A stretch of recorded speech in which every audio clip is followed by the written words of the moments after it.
नमस्कार बंधुरा welcome back to Modi foodie.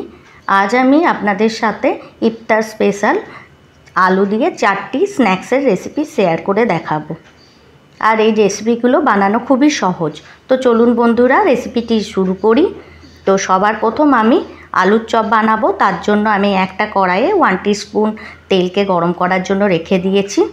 एखन आमी गरम तेले दिए दिलाम पेंयाज। একটা বড় সাইজের পেঁয়াজকে আমি ফাইনালি চপ করে নিয়েছি। এটা আমি দিয়ে প্রথমে ভেজে নেব।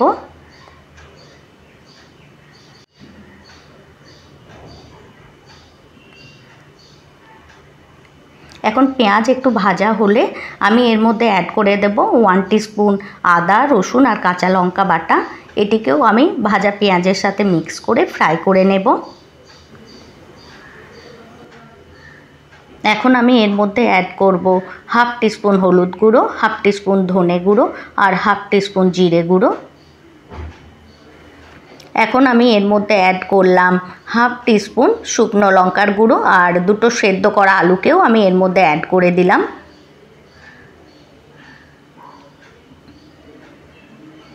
সেদ্ধ করা আলু দেওয়ার পর আমি এর মধ্যে অ্যাড করে দিলাম স্বাদ অনুযায়ী লবণ।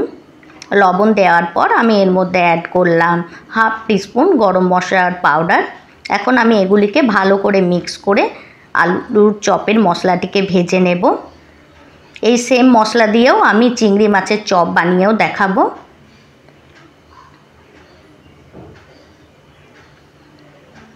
এই দেখুন বন্ধুরা আলুর চপের মশলাটি ভাজা হয়ে গেছে। এখন লাস্টে আমি এর মধ্যে অ্যাড করে দিলাম ফাইনলি চপ করা করিয়েন্ডার লিভস। এটিকেও আমি মিক্স করে নিলাম। এখন আমি এই মশলাটিকে পুরোপুরিভাবে ঠান্ডা হওয়ার জন্য রেখে দেব। আমার আলু চপের মশলাটি ঠান্ডা হয়ে গেছে। এখন আমি এর মধ্যে অ্যাড করলাম ভাজা বাদাম।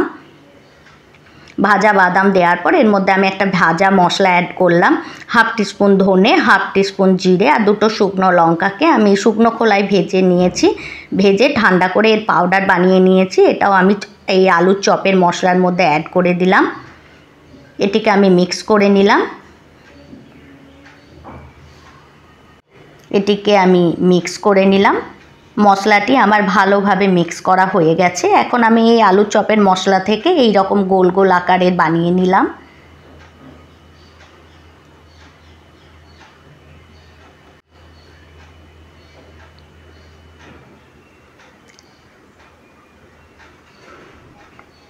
ইফতারের আরও অনেক রেসিপি আমার চ্যানেলে আছে। আমি লিংক ডেসক্রিপশন বক্সে দিয়ে দেব, আপনারা চেক করতে পারেন।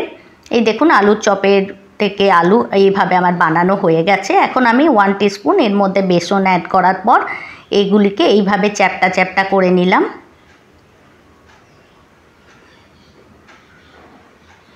ওপরে একটু একটু করে বেসন দিয়ে আমি এগুলিকে এইভাবে চ্যাপ্টা চ্যাপ্টা করে নিলাম।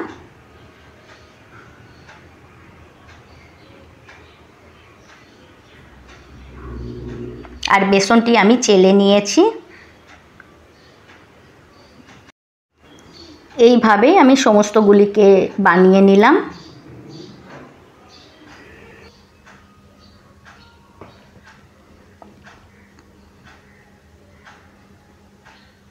এই দেখুন আমার সমস্ত আলুগুলিকে চ্যাপ্টা চ্যাপ্টা করা হয়ে গেছে। এখন আমি আলুর চপটি ভাজার জন্য বেসনের একটা গোলা বানাবো। তার জন্য আমি 1/2 কাপ বেসন নিয়েছি। এটাকেও আমি চেলে নিয়েছি। এখন আমি এর মধ্যে অ্যাড করব প্রথমে হলুদ গুঁড়ো 1/2 টিস্পুন,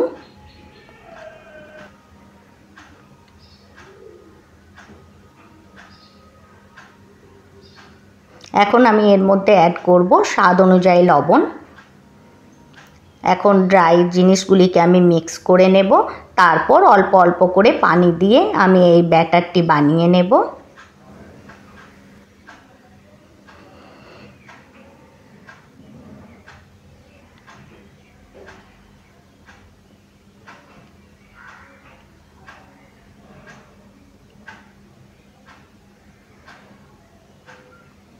এই দেখুন বন্ধুরা আলুর চপের জন্য এই ব্যাটারটি বানানো আমার হয়ে গেছে।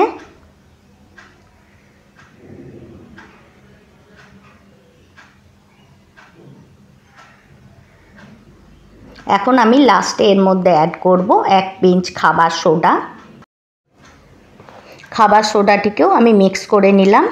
এখন আমি আলুর চপটি ভাজবো, তার জন্য আগে থেকেই একটা কড়াইয়ে আমি তেল গরম করার জন্য রেখে দিয়েছি। এখন গরম তেলে আলুর চপের যে মশলাটি আমি বেসনের ব্যাটারের মধ্যে ডিপ করে হাই ফ্লেমে আমি চপগুলি ভেজে একটা প্লেটে ট্রান্সফার করে নেব।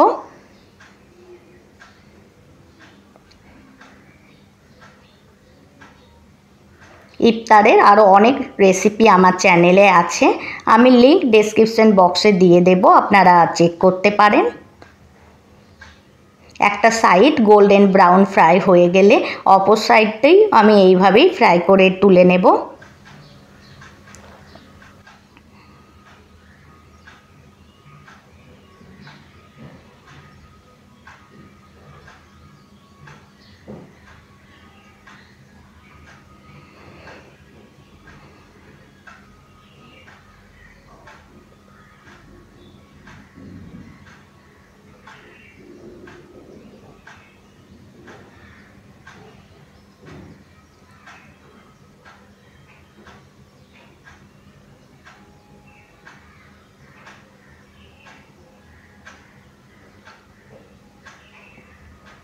এই দেখুন বন্ধুরা, আমার আলুর চপটি ভাজা হয়ে গেছে। এটিকে আমি একটা প্লেটে ট্রান্সফার করে নিলাম।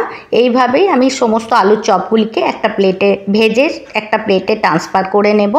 এখন আমি আপনাদের সাথে শেয়ার করব স্ট্রিট স্টাইল ব্রেড পকোড়ার রেসিপি। তো স্ট্রিট স্টাইল ব্রেড পকোড়া বানাবার জন্য আমি 5-6টা আলুকে আগে থেকেই সেদ্ধ করে নিয়েছি। এখন আমি এর মধ্যে অ্যাড করলাম হাফ টিস্পুন ধনে গুঁড়ো, হাফ টিস্পুন জিরে গুঁড়ো, স্বাদ অনুযায়ী লবণ অ্যাড করলাম সেদ্ধ করা আলুটির মধ্যে। এখন আমি এর মধ্যে অ্যাড করলাম চিলি ফ্লেক্স আর হাফ টিস্পুন চাট মশলা। এখন আমি এর মধ্যে অ্যাড করলাম রাফলি কাটা করিয়েন্ডার লিভস। এখন আমি এগুলিকে হাতের সাহায্যে মিক্স করে আলুটিকে মেখে নেব। এই দেখুন বন্ধুরা, আমার আলুটি মাখা হয়ে গেছে। এখন আমি এর মধ্যে অ্যাড করলাম ফ্রোজেন পিস, এটিকেও আমি মিক্স করে নিলাম। এখন ব্রেড পকোড়া বানাবার জন্য আমি বেসনের গোলাটি বানিয়ে নেব। তার জন্য আমি 1 কাপ বেসনে অ্যাড করে দিয়েছি হাফ টিস্পুন হলুদ গুঁড়ো আর স্বাদ অনুযায়ী লবণ। এটিকে আমি অল্প অল্প করে পানি দিয়ে বেসনের ব্যাটারটি বানিয়ে নেব। এই দেখুন আমার বেসনের ব্যাটারটি বানানো হয়ে গেছে। এখন লাস্টে আমি এর মধ্যে অ্যাড করলাম 1 পিঞ্চ খাবার সোডা, এটিকেও আমি মিক্স করে নিলাম। এখন আমি ব্রেড পকোড়া বানাবার জন্য 2টো স্লাইস ব্রেড নিয়েছি। এখন একটা ব্রেডের ওপর আমি স্প্রেড করে দিলাম গ্রিন চাটনি। এই রেসিপি আমার চ্যানেলে আছে, আমি লিংক ডেসক্রিপশন বক্সে দিয়ে দেব, আপনারা চেক করতে পারেন। আর অপর ব্রেডটির ওপর আমি আলুর মশলাটি স্প্রেড করে দিলাম। এখন আমি এইভাবে 2টো ব্রেডকে জোড়া লাগিয়ে মিডিল থেকে কাট করে নেব। এইভাবে আমি সমস্ত ব্রেডগুলিকে বানিয়ে নেব। এই দেখুন বন্ধুরা, আমার বানানো হয়ে গেছে। এখন আমি এটিকে ফ্রাই করব, তার জন্য আমি আগে থেকেই তেল গরম করার জন্য রেখে দিয়েছি। এখন আমি এই ব্রেডগুলিকে বেসনের গোলায় ডিপ করে মিডিয়াম টু লো ফ্লেমে ফ্রাই করে নেব। আমার রেসিপি ভালো লাগলে রেসিপি লাইক করে চ্যানেলটি সাবস্ক্রাইব করার অনুরোধ রইল। আর আপনারা যদি আমার এই রেসিপিটি আমার ফেসবুক পেজ থেকে দেখে থাকেন তো আমার ফেসবুক পেজটিও ফলো করার অনুরোধ রইল। এইভাবেই আমি সমস্ত ব্রেডগুলিকে উলটপালট করে তেলে ভেজে একটা প্লেটে ট্রান্সফার করে নেব।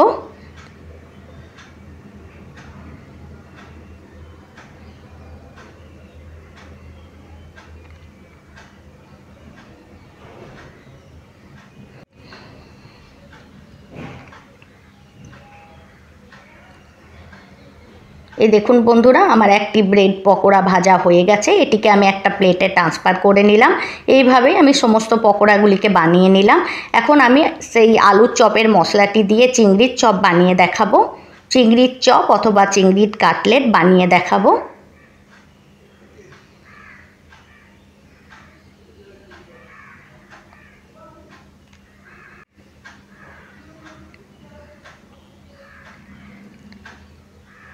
চিংড়ির কাটলেট বানাবার জন্য আমি একটা কড়াইয়ে 1 টিস্পুন মাস্টার্ড অয়েলকে গরম করার জন্য রেখে দিয়েছি। এখন আমি এর মধ্যে নুন হলুদ মাখানো চিংড়ি মাছগুলি দিয়ে ভেজে তুলে নেব। আমি ধীরে ধীরে গরম তেলে নুন হলুদ মাখানো সমস্ত চিংড়ি মাছগুলি দিয়ে দিলাম।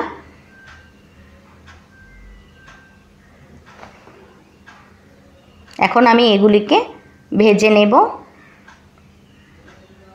এই দেখুন বন্ধুরা, আমার চিংড়ি মাছগুলি ভাজা হয়ে গেছে। এখন আমি এগুলিকে একটা প্লেটে ট্রান্সফার করে নেব।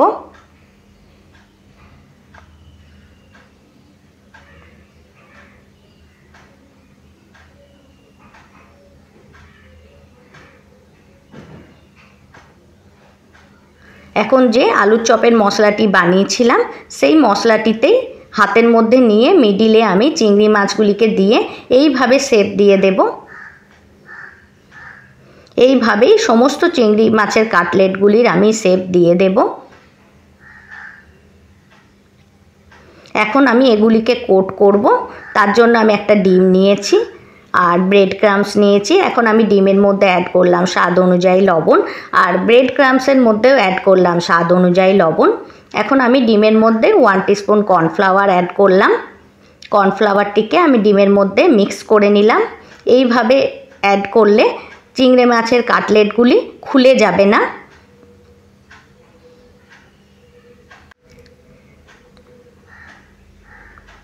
এই দেখুন কর্নফ্লাওয়ারটিকে ডিমের গোলায় মিক্স করা হয়ে গেছে।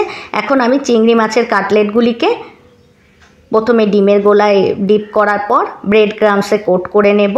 এইভাবেই আমি ডবল কোটিং করব। এইভাবেই সমস্ত চিংড়ি মাছের কাটলেটগুলিকে আমি কোট করে নেব। তারপর এগুলিকে আমি ডিপ ফ্রাই করব।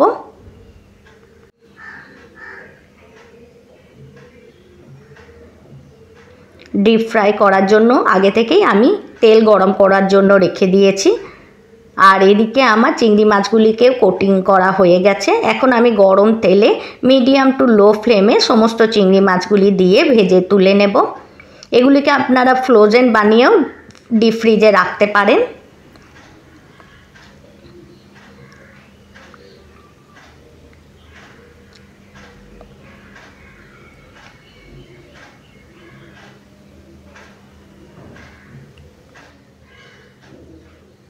এইভাবেই আমি সমস্ত চিংড়ি মাছের কাটলেটগুলিকে মিডিয়াম টু লো ফ্লেমে ডিপ ফ্রাই করে একটা প্লেটে ট্রান্সফার করে নেব।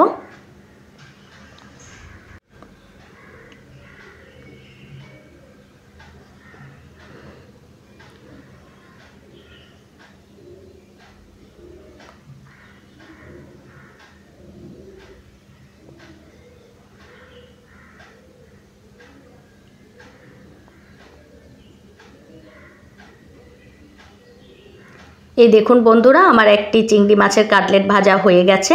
এইভাবেই আমি সমস্ত চিংড়ি মাছের কাটলেটগুলিকে ভেজে টমেটো কেচাপের সাথে সার্ভ করব। তো দেখুন বন্ধুরা, কতটা লোভনীয় লাগছে আমার এই চিংড়ি মাছের কাটলেটের রেসিপিটি। তো বন্ধুরা, আজকের জন্য এতটাই। আবার দেখা হবে অন্য কোনো রেসিপিতে। Thanks for watching.